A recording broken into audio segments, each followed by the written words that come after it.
Namaste. Welcome to Bharatiya Kala Samskriti's 4th annual cultural event. Bharatiya Kala Samskriti, a not-for-profit organization, was founded in 2016 with the vision of promoting Indian arts and culture. As part of this vision, we conduct music and dance recitals, Sanskritam study groups, and also sponsor scholarships to deserving students of arts. Bharatiya Kala Samskriti, in collaboration with Sumaniketan, a not-for-profit school for the underprivileged, conducts Sumanjali, an annual cultural event to bring more awareness among the underprivileged children about our Indian arts and culture. Swanubhava, an initiation of Sri T.M. Krishna Garu to promote our Indian arts and culture among children, was first conducted in Hyderabad by Bharatiya Kala Samskriti.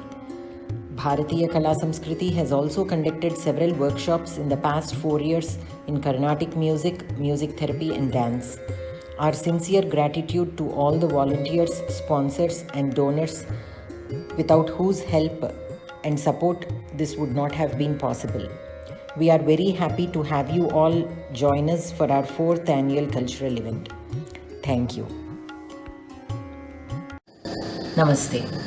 Hope you all have been enjoying watching our dance series Abhinaya to Sundarakanda, rendered by Sri M.S. Ramarao Garu. So far in the past episodes, the story that has been covered is Hanuman's flight to Lanka, description of the beautiful city Lanka, search for Sita, and then the conversation between Ravana and Sita in the Ashokavanam, Trijata's dream, Hanuman and Sita's conversation. This week, Guru Padmaja's students will be depicting to Hanuman's destruction of Lanka. Thank you.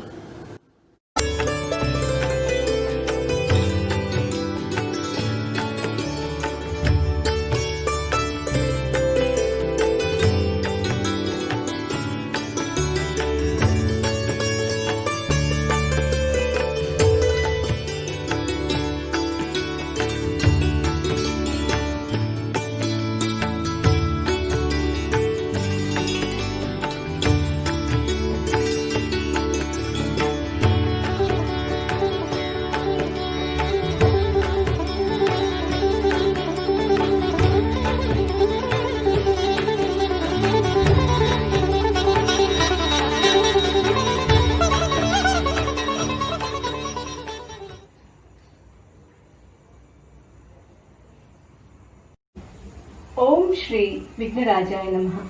Om Shri Gurubhyo Namaha. I am Padmaja, a Kuchipudi and Bharatanatyam dancer, disciple of Guru Vijayalakshmi Garu and Guru Rajeshwari Sainath Garu. Welcome to episode 9 of Sundarakanda dance recital series, which will be presented by me and my students. The previous episode covered on the conversation between Sita and Hanuman. In this episode, as a continuation, Hanuman is happy on finding and speaking to Sita Mata. He offers salutations and prayers and says she is the most apt to be Rama's wife. He says he will convey to Lord Rama all that she has said and asks her to please give some token of recognition which he would carry and show it to Lord Rama, seeing which Rama would be happy that Sita has been found in Lanka. Sita gives her ring to Hanuman and also narrates the Kakasura episode. Hanuman offers prayers to Sita Mata and takes leave, assuring that they would come back soon to take her. And this episode majorly covers on the destruction of Lanka. Hanuman is very angry with Ravana and decides to destroy all of Lanka. The trees, the beautiful gardens, water bodies, the mansions, he spares none. The loud noises in the forest scares the birds and animals fly and move directionless. The people of Lanka wake up, hearing the sounds from the forest. When Ravana comes to know for all this, he sends his army to catch the Vanara, Hanuman. Thousands of enemy army, the Senapatis, most powerful giants like Jambumalini, all get destroyed by Hanuman. Finally, also Ravana's son, Akshakumara, who of young age yet powerful, goes to battle with Hanuman. Thank you all for watching. We are very thankful to Shri Vani Garu and Bharatiya Kala Samskruti for this wonderful opportunity to present on Sundarakanda. Namaskar.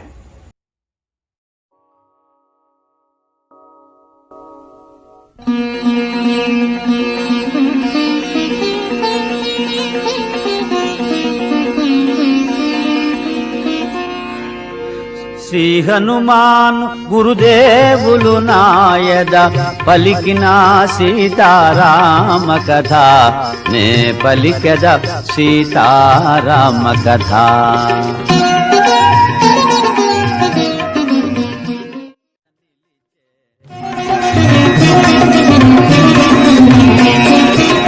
తల్లి నీవు తెలిపినవన్నీ శ్రీరామునకు విన్నవించెదను. సత్యధర్మ పవిత్ర చరిత్రవు శ్రీరామునకు తగిన భార్యవు. అమ్మాయిమ్మో ఏదో గురుతుగా శ్రీరాముడుగని ఆనందింపగా అని హనుమంతుడు సీతతో పలికే. అంజలి ఘటించి చెంతన నిలిచే.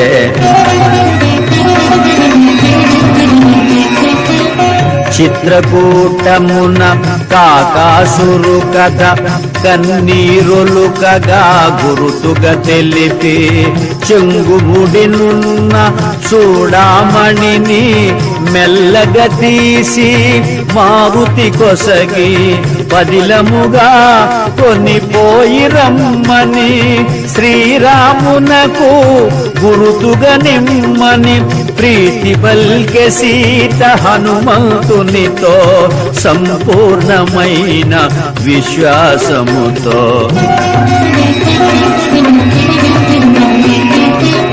చేతులారగా చూడామణి కొని ఆనందముగా కనుల కద్దుకొని వైదేహికి ప్రదక్షిణలు చేసి పదముల వ్రాలి వందనములిడి మనమున రాముని ధ్యానించుకొని మరలిపోవగా అనుమతి గైకొని అంజనీ సుతుడు కాయము పెంచే ఉత్తర దిశగా కుప్పించి ఎగసే.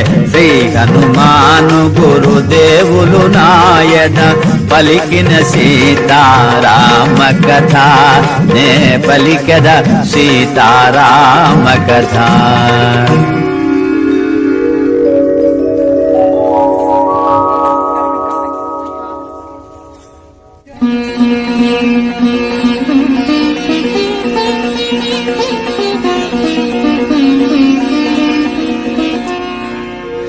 శ్రీ హనుమాన్ గురుదేవులు నాయద పలికిన సీతారామ కథ నే పలికెద సీతారామ కథ.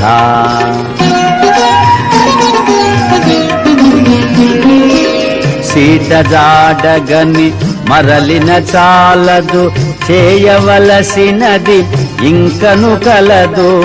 కల్పించుకొని కలహము పెంచెద అసుర వీరులా పరిశీలించెద. రాక్షస బలముల శక్తి గ్రహించెద సుగ్రీవాదులకు విన్నవించెద అని హనుమంతుడు యోచన చేయుచు తోరణ స్తంభము పైన నిల్చెను.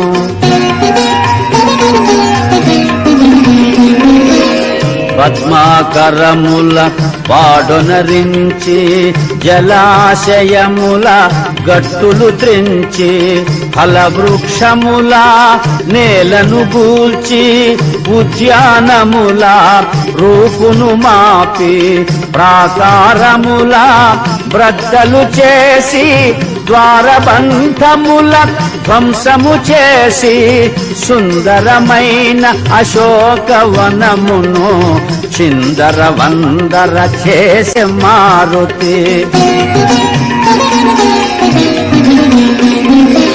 మృగ సమూహములు భీతిల్లినవై దత్తర పాటుగా పరుగులు తీయగా పక్షుల గుంపులు చెల్లా చెదరై దీనారవముల ఎగిరిపోవగా సీతయున్న శింశుపా కరువు వినా వనమంతయు వినాశము కాగా సుందరమైన అశోకవనమును చిందర వందర చేసే మారుతి వనమున రేగిన వనులకు అదిరి లంకావాసులు నిద్రలేచిరి కావలియున్న రాక్షస వనితలు రావణు చేరి విన్నవించిరి దశకంఠుడు మహోగ్రుడై పల్కె వానరుని బట్టి దండింపుడనే 80,000 కింకర వీరులు హనుమంతునిపై దాడి వెడలిరి 80,000 కింకర వీరుల ఒక్క వానరుడు హతము చేసెను ఈ వృత్తాంతము వినిన రావణుడు నిప్పులు గ్రాకుచు గర్జన చేసెను జంబుమాలిని తగిన బలముగొని ఆ వానరుని దండింపకుమ్మనెను జంబుమాలి ప్రహస్తుని సుతుడు హనుమంతునిపై దాడి వెడలెను శ్రీ హనుమాను గురుదేవులు నాయద పలికిన సీతారామ కథ నే పలికెద సీతారామ కథ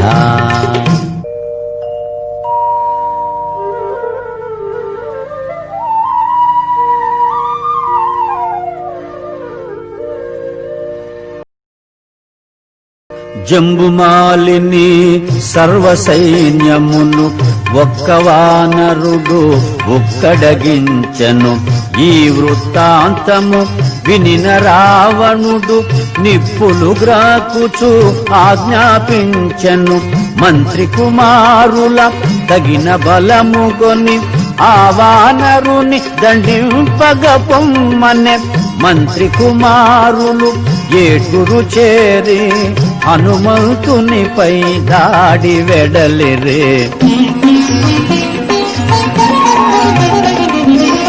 మంత్రి సుతులను సర్వసైన్యమును మారుతి త్రుటిలో సంహరించెను ఎటు చూచినను మృతదేహములు ఎటు పోయినను రక్తపుటేరులు ఈ వృత్తాంతము వినిన రావణుడు కొంత తడవు యోచించి పల్కెను సేనాపతులను తగిన బలముగొని ఆ వానరుని దండింపొమ్మనెను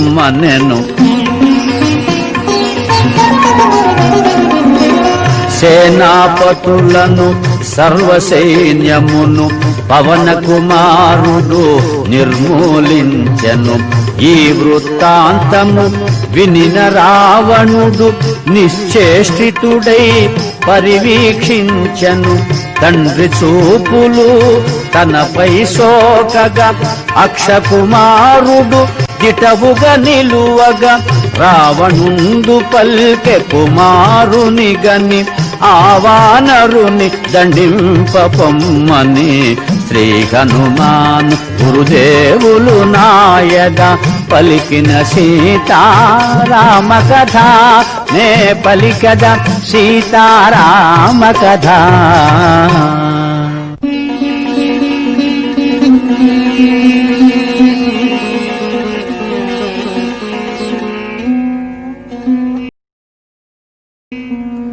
అక్షకుమారుడు నవయౌవనుడు వేగవంతుడు తేజోవంతుడు దివ్యాస్త్రములను పొందినవాడు మణిమయ స్వర్ణ కిరీట శోభితుడు కాలాగ్నివోలె ప్రజ్వరిల్లెడు రణధీరుడు మహావీరుడు అక్షకుమారుడు దివ్య రథముపై దాడి వెడలెను హనుమంతునిపై మూడు శరములతో మారుతి శిరమును 10 శరములతో మారుతి ఉరమును అక్షకుమారుడు బలముగ నాటెను రక్తము చిందగా గాయపరచను ఉదయ భాస్కర సమాన తేజమున మారుతి ఎగసే గగన మార్గమున ఇరువురి నడుమ భీకరమైన ఓరు చలరేగే ఆకాశమున